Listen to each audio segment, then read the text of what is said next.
1923 یہ وہ دن تھا جب سوئٹزرلینڈ کے ایک شہر لوزان میں بیٹھ کر مصطفیٰ کمال اتا ترک نے ایک معاہدے پر سائن کیے۔ یہ دستخط کوئی عام دستخط نہیں تھے، بلکہ یہ اگلے 100 سالوں تک ترکی کی تقدیر لکھنے والے تھے۔ یہ معاہدہ جس پر دستخط کیے جا رہے تھے، یہ وہ سنگین سزا تھی جو خلافت عثمانیہ کو پہلی جنگ عظیم میں جرمنی کا ساتھ دینے پر ملی تھی۔ مصطفیٰ کمال اتا ترک نے جنگ میں جیتے اتحادی ممالک مثلاً امریکہ، برطانیہ اور فرانس کی وہ تمام شرائط مان لی تھیں جن کی یہ مغربی ممالک کئی صدیوں سے خواہش کر رہے تھے کہ آخر کس طرح مسلمانوں کے مرکز یعنی خلافت عثمانیہ کو توڑا جائے، اور آخرکار ان کا یہ خواب اس دن پورا ہو گیا جس دن اتا ترک نے معاہدہ لوزان پر دستخط کیے تھے۔ اس معاہدے کی روح سے خلافت عثمانیہ کو توڑ دیا گیا اور بہت سخت پابندیاں لگا دی گئیں۔ اس ٹریٹی کی مدت 100 سال تک تھی، یعنی یہ معاہدہ 100 سال بعد ختم ہو جائے گا، اور آخرکار 24 جولائی 2023 یعنی اس سال کی جولائی میں ترکی اس معاہدے سے آزاد ہو جائے گا۔ لیکن کیا یہ معاہدہ ختم ہونے کے بعد ترکی دوبارہ سے خلافت قائم کر سکے گا؟ وہ تمام علاقے اور زمینیں جو 1923 میں خلافت عثمانیہ سے ٹوٹ کر 40 ممالک کی شکل میں دنیا کے سامنے ابھرے، کیا ترکی پھر سے ان پر قبضہ کر لے گا؟ اور کیا رجب طیب اردگان حجاز مقدس یعنی مکہ و مدینہ کی میزبانی جو 1923 سے پہلے ترکوں کے ہاتھ میں تھی واپس لے پائیں گے؟ اسی موضوع پر بات ہوگی آج کی اس ویڈیو میں۔ السلام علیکم دوستو، وجی فیکٹس میں خوش آمدید۔ سن 1914 میں جنگ عظیم اول کا آغاز ہوتا ہے، جس میں لاکھوں بے گناہ لوگ مارے جاتے ہیں، اور تقریباً 5 سالوں بعد 1919 میں یہ جنگ اپنے اختتام کو پہنچتی ہے۔ اس جنگ میں ایک طرف سے برٹش امپائر، برطانیہ اور فرانس جیسے ممالک، اور دوسری طرف جرمنی، بلغاریہ، آسٹریا اور سلطنت عثمانیہ لڑ رہے تھے۔ جنگ کے اختتام پر جرمنی اور سلطنت عثمانیہ کو شکست ہو جاتی ہے، جس کے بعد فرانس، برطانیہ اور امریکہ کی رال سلطنت عثمانیہ پر ٹپکنے لگتی ہے۔ 1920 میں ترکی سمیت جتنے بھی علاقے عثمانیوں کے کنٹرول میں تھے، ان پر یہ اتحادی ممالک قبضہ کرنا شروع کر دیتے ہیں۔ اس سلمناک حادثے اور امریکہ، فرانس اور برطانیہ کی اس جارحیت پر پوری دنیا کے مسلمان آگ بگولا ہو جاتے ہیں، اور ترک لوگ ترکی میں آزادی کی تحریک شروع کر دیتے ہیں۔ مصطفیٰ کمال اتا ترک اس کی قیادت کر رہے ہوتے ہیں، اور ان اتحادی ممالک کو کئی محاذوں پر ترکی کے لوگ جو آزادی کی تحریک چلا رہے تھے شکست دیتے ہیں۔ اس شکست کے بعد امریکہ، برطانیہ اور فرانس اور ان کے اتحادی یہ سمجھ جاتے ہیں کہ ترکی اور دوسرے مسلم علاقوں پر قبضہ کرنا ناممکن ہے۔ اسی کا سبب یہ اتحادی ممالک مصطفیٰ کمال کو صلح کی درخواست کرتے ہیں تاکہ یہ جنگ ختم ہو جائے۔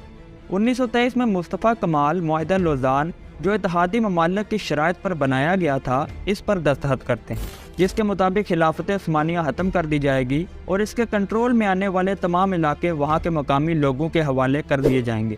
اس کے علاوہ ترک اگلے 100 سالوں تک نہ تو خلافت قائم کریں گے اور نہ ہی اپنی زمینوں سے معدنیات اور تیل کے ذخائر کو نکالنے کے لیے ڈرلنگ کر سکیں گے۔ ترکی کی مشہور بندرگاہ باسفورس ایک بین الاقوامی بندرگاہ ہوگی۔ اس پر کوئی بھی ملک تجارت کر سکے گا، ترکی اس سے کوئی بھی ٹیکس وصول نہیں کر سکے گا۔ اس کے علاوہ حجاز مقدس یعنی مکہ و مدینہ بھی ترکوں سے آزاد ہوں گے، اور یہ علاقے عربوں کے کنٹرول میں چلے جائیں گے۔ اس معاہدے کی مدت 100 سال تک ہوگی، یعنی 100 سال تک ترکی پر یہ تمام پابندیاں لاگو رہیں گی۔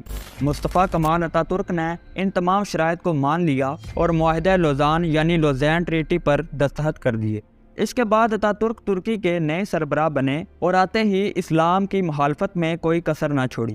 ایسے قانون لاگو کیے جن کی اجازت اسلام کبھی نہیں دیتا۔ مسجدوں میں ہونے والی اذان کو عربی کی بجائے ترک زبان میں دینے کا حکم صادر کیا گیا۔ حجاب پر پابندی عائد کر دی گئی۔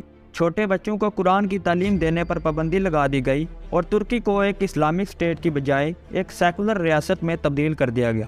اب چونکہ دوستو 2023 میں ترکی معاہدہ لوزان سے آزاد ہو جائے گا، دنیا کی نظریں اس پر ہیں کہ آخر آگے ترکی کیا کرنے والا ہے۔ دوسری طرف اسلام دشمن طاقتیں جو ترکی کو کبھی بھی اپنے پاؤں پر کھڑا ہوتے ہوئے نہیں دیکھنا چاہتی، اب وہ بھی پریشان ہیں۔ 2023 سے آج تک ترکی کے صدر رجب طیب اردگان ہی ترکی کے سربراہ ہیں۔ اس سے آپ اندازہ لگا سکتے ہیں کہ رجب طیب اردگان ترک قوم میں کتنے مقبول ہیں۔ اس کے علاوہ آپ یہ جانتے ہی ہیں کہ طیب اردگان ایک اسلامک سوچ کے مالک ہیں۔ وہ ترکوں کو ایک سیکولر اسٹیٹ کی بجائے ایک اسلامک ریاست بنانا چاہتے ہیں، اور اس کا اعلان یہ پہلے بھی کر چکے ہیں کہ 2023 میں لوزان معاہدے کے ختم ہونے کے بعد یہ ترکی کے آئین کو بدل دیں گے، اور یہ طے ہے کہ اس کے بعد ترکی کا سیکولر آئین دوبارہ اسلامک کانسٹیٹیوشن میں تبدیل کر دیا جائے گا۔ انہوں نے یہ بھی کہا ہے کہ معاہدہ لوزان سے آزاد ہو کر ترکی عالمی سیاست میں اپنا اہم کردار ادا کرے گا۔ اس کے علاوہ آپ کو یہ بھی بتا دیں کہ جولائی 2023 کے بعد ترکی مکمل طور پر خود مختار ہو جائے گا اور باسفورس بندرگاہ جو کہ ایشیا اور یورپ کو ملانے والی سویس کینال کے ساتھ موجود ہے، اس پر ترکی کنٹرول لے گا اور ٹیکسز بھی لاگو کرے گا، جس سے ترکی کو کافی زیادہ آمدنی ہوگی۔ پھر تیل اور معدنیات کے ذخائر کی ڈرلنگ بھی ترک قوم کرے گی، جس سے ان کی اکانومی اور زیادہ طاقتور ہو جائے گی۔ انہی سب چیزوں کے سبب اب رجب طیب اردگان اسلام دشمن عناصر کی آنکھوں میں کھٹک رہے ہیں۔ لیکن کیا ان سب چیزوں کے باوجود ترکی پھر سے خلافت قائم کر سکے گا؟ کیا مکہ و مدینہ پھر سے ترکوں کے کنٹرول میں آ جائے گا؟ جہاں تک مکہ و مدینہ کی بات ہے تو ہو سکتا ہے کہ مستقبل میں ترکی دنیا کے تمام اسلامی ممالک میں اپنے لیے ووٹنگ کروائے کہ کیا اسے حجاز مقدس کی میزبانی دوبارہ ملنی چاہیے، لیکن ایسا ممکن نہیں لگتا کیونکہ اہل سعود کبھی بھی اس پر راضی نہیں ہوں گے۔ اب رہی بات کہ ترکی اپنے سے کٹ چکے ممالک جن میں یورپ، افریقہ اور ایشیا کا ایک بہت بڑا خطہ آتا ہے، کیا اس پر اپنا کنٹرول قائم کر لے گا؟ تو ابھی تک اردگان نے اس پر کوئی بات نہیں کی اور ایسا کرنا بھی ناممکن ہے کیونکہ یہ تمام خطے اب خود مختار ہو چکے ہیں اور یہ کبھی بھی ترکوں کے کنٹرول میں نہیں آنا چاہیں گے۔ خیر، خلافت قائم نہیں ہوگی کیونکہ اب خلافت امام مہدی ہی آ کر قائم کریں گے جو کہ پوری دنیا کے مسلمانوں کی رہنمائی کریں گے۔ مگر یہ بات طے ہے کہ 2023 میں ترکی تمام پابندیاں ہٹ جانے کے بعد خطے میں ایک نئی طاقت بن کر ابھرے گا۔ اسی کے ساتھ مجھے دیجیے اجازت۔ اگر ویڈیو پسند آئی تو اسے لائک اور چینل کو سبسکرائب کرنا نہ بھولیے گا۔ ملتے ہیں نیکسٹ ویڈیو میں، تب تک کے لیے اپنا خیال رکھیے گا۔ اللہ حافظ۔